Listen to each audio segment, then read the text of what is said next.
오늘은 로마서 6장입니다. 로마서 6장 1절로 11절까지의 내용으로 살펴보겠습니다. 사람은 배가 고파야 봐야 음식의 귀함을 압니다. 미국에 사는 한인 2세들은 먹을 것이 항상 풍부하다 보니까 먹는 걸 그렇게 고마워하거나 귀하게 생각하지 않는 듯한 느낌이 듭니다. 그런데 이제 북한 동포들은 먹을 게 너무 없다 보니까 밥 한 톨도 귀하게 여깁니다. 목마름을 경험한 사람들은 물이란 게 얼마나 귀하고 소중하고 고마운 건지를 압니다. 감옥에 갔다 온 사람들은 자유라는 것이 얼마나 귀중한 것인지를 압니다. 죄를 용서함 받은 사람들은 하나님의 용서의 은혜를 압니다. 그래서 삶의 감격과 진실한 회개가 있는 것. 그렇다면 질문입니다.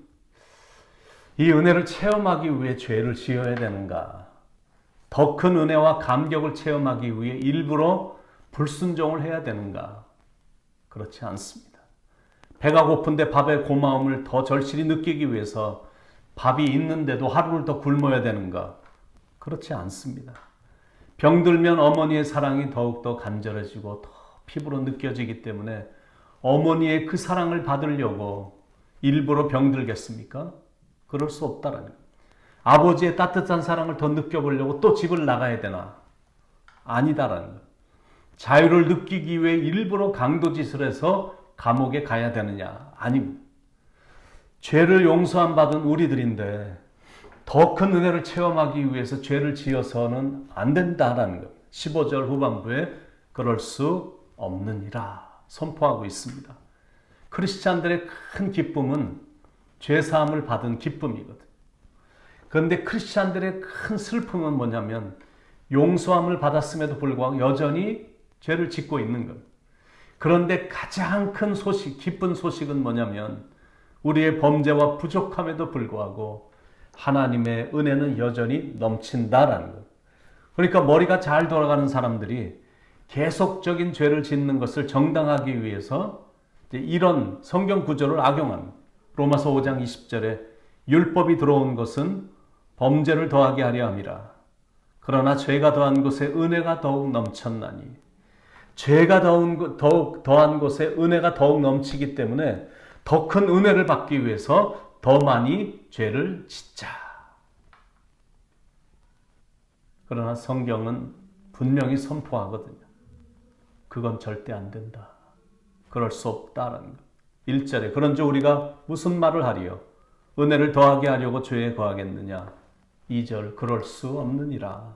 죄에 대하여 죽은 우리가 어찌 그 가운데 살리요? 로마서 6장은 은혜로 구원받은 성도들은 어떤 존재며 어떻게 살아야 되는가에 대해서 설명하는 장입니다.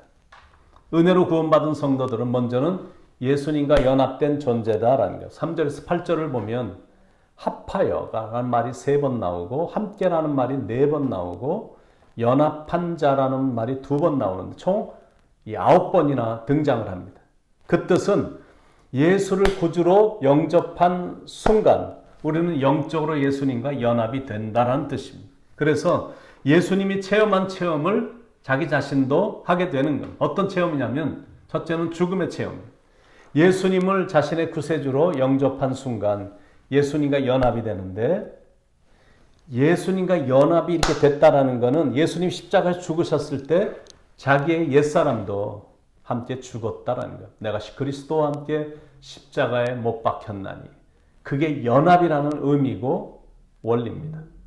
그리고 죽었다라는 건 Now I'm completely free. 나는 완전히 자유인이 됐다라는 것. 사람이 죽으면 반응이 없거든요. 아무리 그 몸에다가 500파운드, 1000파운드가 되는 돌을 올려놔도 아무런 반응이 없습니다. 죽었기 때문에. 사람이 죽으면 더 이상 아픔도 없고 더 이상 사랑을 요구할 수도 없고 빚쟁이도 어떻게 할 수도 없고 죄를 아무리 크게 지었어도 법관이 어떤 형도 내리지 못합니다. 그런 의미에서 죽은 자는 완전히 자유한 겁니다. 그걸 사도 바울은 세례로 설명합니다. 3절에 무릇 그리스도 예수와 합하여 세례를 받은 우리는 그의 죽으심과 합하여 세례를 받은 줄을 알지 못하느냐. 세례를 통해 예수님과 연합하면서 죽음을 체험합니다.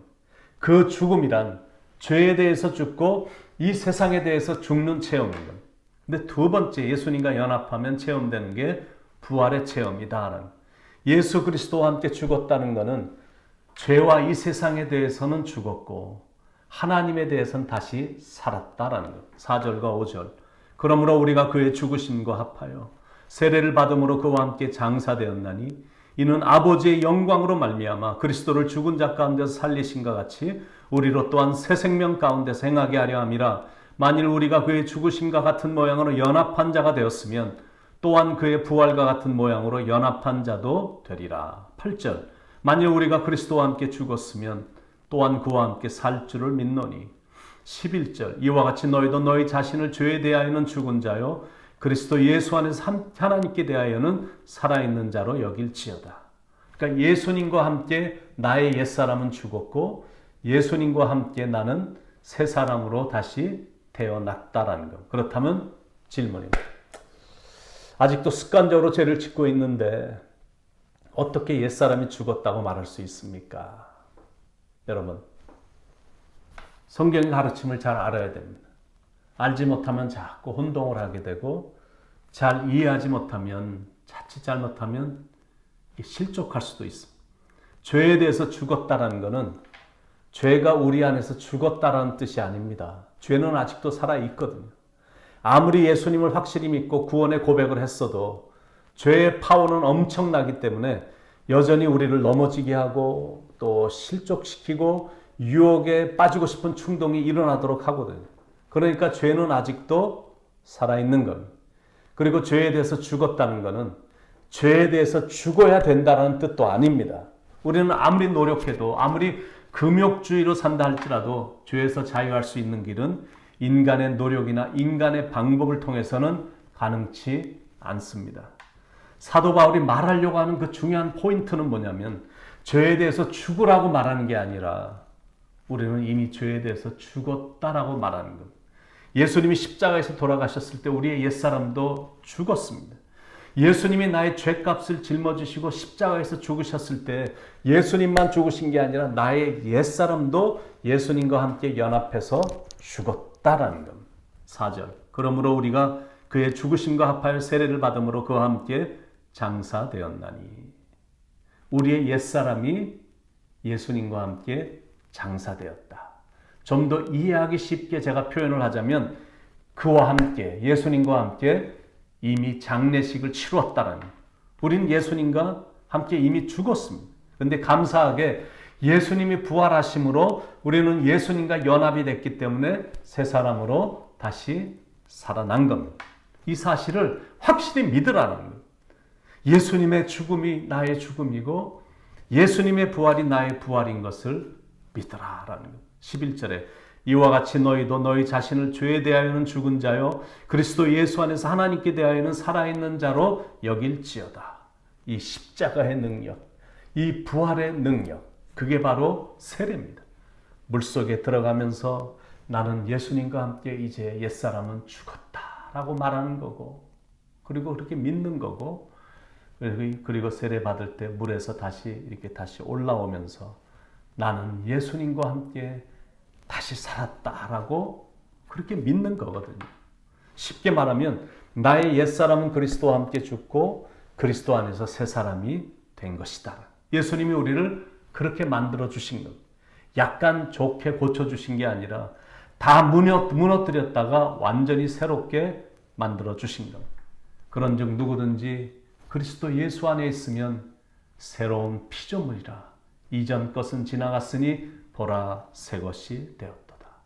새롭게 된 자란 예수를 믿고 난 후에 얼굴이 더 예뻐지거나 더 날씬해졌다라는 그런 뜻이 아니라 완전히 새롭게 창조되었다라는 뜻입니다. 이게 복음입니다. 예수 그리스도와 십자가와 부활을 믿는 믿음과 성령이 내 안에서 역사를 하심으로 나에게 그런 변화가 일어났다라는 것. 그래서 이제는 의식이 완전히 바뀌어야 됩니다. 난 죄인이야. 그게 아니라 나는 하나님의 은혜로 구원받은 하나님의 자녀야. 이런 의식으로 완전히 바뀌어야 됩니다. 언제 어디서든지 누구 앞에서든지 너는 누구냐라고 누군가가 질문하면 나는 예수님과 함께 죽었다가 예수님과 함께 다시 살아난 크리스찬이야 라고 당당하게 대답할 수 있어야 된다는 거예요. 너는 어디에 사느냐라고 물으면 당당하게 나는 예수 그리스도가 통치하는 하나님 나라에 사는 하나님의 사람이라고 분명히 대답할 수 있어야 됩니다. 옛날에 우리는 죽었어요. 옛날에 장동일은 이미 죽었습니다. 그 옛날 예수 믿기 전에 나는 이미 죽었습니다. 사탄마귀의 죄씨 집안 사람이 더 이상 아니다라는 말입니다. 나는 이제 예수님의 의씨 집안 사람이 됐다라는 겁니다. 이게 기가 막힌 복음이고 이게 기가 막힌 축복이거든요. 주 예수 내 맘에 들어와 계신 후 변하여 새 사람 되고 주 예수 내 맘에 오심 주 예수 내 맘에 오심 물밀듯 내 맘에 기쁨이 넘치는 주 예수 내 맘에 오심. 예수님이 내 안에 오시기 전에는 박완서의 아주 오래된 농담에서 나오는 말처럼 우리 사이에 쾌락은 있었지만 기쁨은 없었다. 그땐 진정한 기쁨이 결핍되어 있었거든요. 그런데 예수님이 내 안에 들어오시자 퍼내고 나면 또다시 솟아나는 샘물과 같은 기쁨이 넘치는 겁니다. 여러분 안에 이런 기쁨이 예수님 때문에 늘 솟아나길 기도합니다. 퍼내도 또 나오는 그런 깊은 기쁨 속에 늘 살아가길 기쁨의 근원 되시는 예수님의 이름으로 간절히 축원을 드립니다.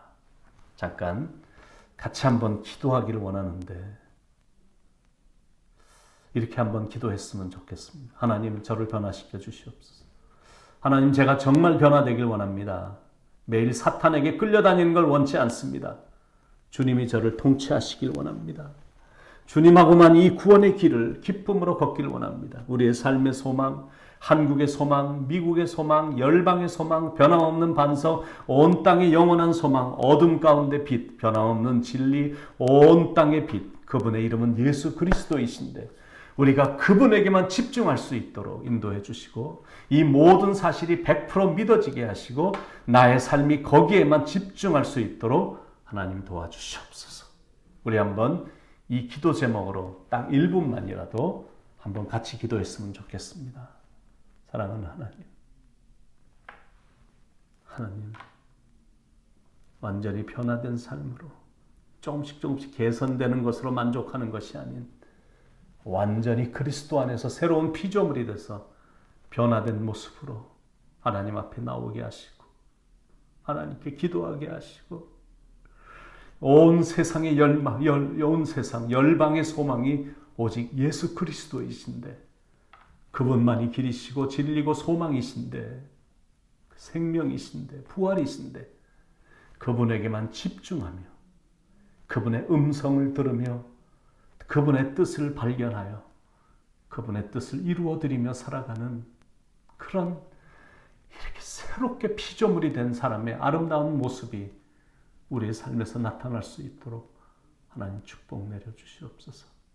하나님 오늘도 말씀해 주셔서 그리스도와 연합된 존재임을 우리로 하여금 일깨워 주셨사오니 감사합니다. 이렇게 축복받고 이렇게 복된 인생이 됐고 이런 놀라운 사람이 된 것을 우리로 하여금 깨닫게 해주셔서 감사합니다.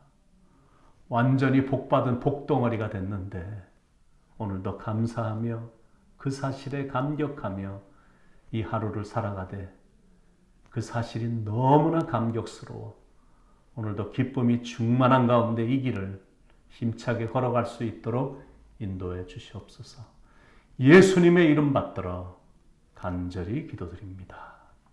아멘.